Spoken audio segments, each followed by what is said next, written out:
ABP news सर्वसामान्य जनतेचं खुलं व्यास। सकल मराठा समाज ऐरोली दिघा विभाग आणि लोकशक्ती फाउंडेशन यांच्या संयुक्त विद्यमाने गुणवंत विद्यार्थ्यांचा सत्कार समारंभ मोठ्या उत्साहात पार पडला। विद्यार्थ्यांनी शैक्षणिक क्षेत्रात मिळवलेल्या यशाबद्दल त्यांच्या समाजाच्या वतीने गौरव करण्यात आला। रविवार दिनांक 21 रोजी सायंकाळी 7 वाजता नवी मुंबई महापालिका शाळा क्रमांक 53 गणेशनगर चिंचपाडा ऐरोली नवी मुंबई इथं या कार्यक्रमाचं आयोजन करण्यात आलं होतं। विद्यार्थ्यांच्या आयुष्यातील महत्त्वाच्या पहिल्या यशाचा सन्मान करत त्यांना पुढील शैक्षणिक वाटचालीसाठी प्रोत्साहन देण्यात आलं। यावेळी लोकशक्ती फाउंडेशनच्या सहकार्याने गुणवंत विद्यार्थ्यांना शालेय बॅग भेट स्वरूपात देण्यात आल्या। विद्यार्थ्यांच्या चेहऱ्यावरील आनंद आणि पालकांचा उत्साह कार्यक्रमात विशेष लक्षवेधी ठरला। कार्यक्रमाच्या यशस्वी आयोजनासाठी विनोददादा पोकरकर, राकेश थोरात, चंद्रकांत देसाई आबा, विठ्ठल बांगर, मारुती पार्ले, राजेंद्र भोसले, अनिल जगताप, रामदास कडू, सुभाष नलवडे, महेंद्र उगले, बापू देशमुख, सुनील चव्हाण, सागर थोरात, निखिल देशमुख, जगदाळे, महेश सावंत यांच्यासह सर्व मराठा समाज बांधवांनी विशेष परिश्रम घेतला। समाजातील गुणवंत विद्यार्थ्यांचा गौरव करून त्यांच्या उज्ज्वल भविष्यासाठी प्रेरणा देणारा हा उपक्रम उपस्थितांकडून कौतुकास पात्र ठरला। सन्मान करणार नाहीत, त्यामुळे आपल्या मुलांचा सन्मान करणं आपलं काम आहे। आणि मग राकेश म्हटलं की दादा काय करता येईल आपल्याला, म्हटलं काय नाही, आपण सगळ्यांना स्कूल बॅग देऊ जेणेकरून त्यांना त्या बॅग ज्या आहेत त्या कॉलेजला जाताना उपयोगात पडतील। आणि त्यानुसार या कार्यक्रमाचं आपलं नियोजन झालं। जसं राकेशने सांगितलं की काल स्कूल बॅग आल्या, पण त्या स्कूल बॅग छोट्या होत्या आणि छोट्या होत्या म्हणून मग राकेश म्हटला दादा या स्कूल बॅग खरं तर 1ली ते 5वीच्या विद्यार्थ्यांसाठीच्या कामाच्या आहेत, आपल्याला मोठ्या स्कूल बॅग लागतील। आज लगेच त्या स्कूल बॅग आपण तिकडून मागवून घेतल्या। आणि मग प्रश्न हा आला, राकेशने मगाशी सांगितला की बाबा त्या आणलेल्या स्कूल बॅगचं काय करायचं, तर त्याच्या आणलेल्या स्कूल बॅग आहे त्या आपण याच शाळेमध्ये 1ली ते 5वीच्या विद्यार्थ्यांना आपण एवढ्या आठवडाभरामध्ये त्या वाटून टाकूया आणि त्या मुलांना देखील त्या स्कूल बॅग मिळतील, गोरगरीब विद्यार्थ्यांना त्या स्कूल बॅग मिळतील। या दृष्टिकोनातून आपला त्या ठिकाणी प्रयत्न आहे। आणि निश्चितपणे ऐरोली आणि दिघा विभाग खास करून जो आहे हा विभाग प्रत्येक वेळी प्रत्येक आंदोलनामध्ये प्रत्येक सामाजिक कार्यामध्ये पुढे असतो आणि त्याची झलक आजही दिसली की खरं तर आता कुठल्याही प्रकारचं आंदोलन नाही, नाहीतर आपल्याकडे काय होतं, आंदोलन असले की लोक जागी होतात, आंदोलन नसले की सगळे झोपलेलो असतो आपण।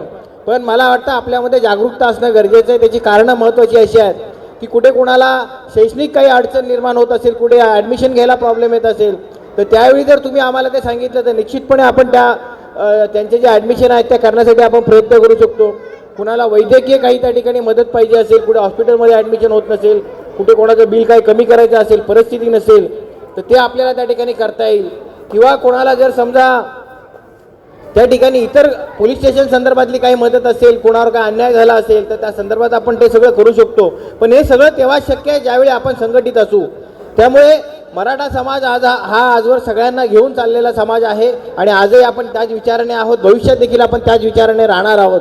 मराठा जरी असलो आणि आपल्या आरक्षणासाठी जरी लढत असलो तरी आजवर आपण कधी कोणावर अन्याय करण्याची भूमिका भावना आपल्या मनामध्ये कधी नाही, आपल्या डोक्यात तो विचार कधी नव्हता आणि यापुढेही तो कधी नसेल। त्यामुळे मराठा हा एक सर्वसमावेशक मराठा आहे आणि त्यामुळे आपल्याला आपली जी आंदोलनं पाहिली तर मला वाटतं जगाने आपल्या आंदोलनांची नोंद घेतली।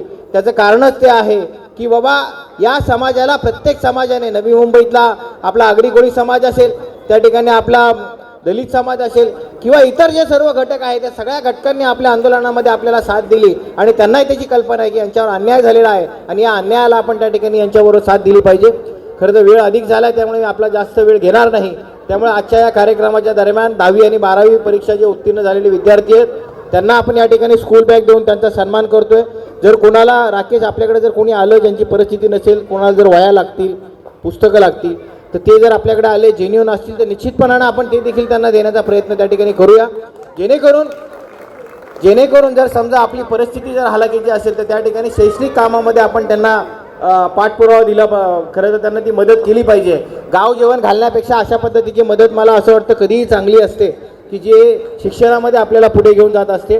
त्यामुळे की आतापर्यंत आपण या सगळ्या गोष्टी करत आलेलो आहोत आणि यापुढेही ते आपण करत राहू आणि आपल्या समाजाला आपल्याला संघटित कसं ठेवता येईल, केवळ संघटितच नाही तर त्यांच्या अडीअडचणीमध्ये आम्हाला कसं सहभागी होता येईल, ते या सगळ्या दृष्टिकोनातून राकेश असेल किंवा आपली ही दिघ्याची जी टीम आहे हे सगळेजण खूप चांगलं काम करतायत आणि म्हणूनच मला वाटतं आजचा कार्यक्रम देखील इतक्या चांगल्या प्रकारे आपला ह्या होऊ शकला। आपला अधिक वेळ घेत नाही, आपण आपल्या कार्यक्रमाला सुरुवात करू। थांबतो। धन्यवाद। जय हिंद, जय महाराष्ट्र। महाराष्ट्राचे सर्वमान्य दैनिक समर्थ गावकरी अहमदनगर, पुणे, नाशिक, जळगाव, धुळे, नंदुरबार सोलापूर, कोल्हापूर, सांगली, सातारा, मुंबई, ठाणे, पालघर, रत्नागिरी, रायगड, सिंधुदुर्ग, नांदेड, उस्मानाबाद, बीड, औरंगाबाद, नागपूर, गडचिरोली, भंडारा, गोंदिया, अकोला, यवतमाळ, बुलढाणा येथून एकाच वेळी प्रसिद्ध होणारे एकमेव दैनिक सर्वसामान्य जनतेचे खुले व्यासपीठ. संपादक आहेत विश्वासराव आरोटे. मोबाईल नंबर आहे 9423 38 85 08. दुसरा मोबाईल नंबर 9423 46 72 72. तिसरा मोबाईल नंबर 75 88 15 0001. वेबसाईट आहे sgavkari.com. मेल आय डी आहे akl gavkari@gmail.com.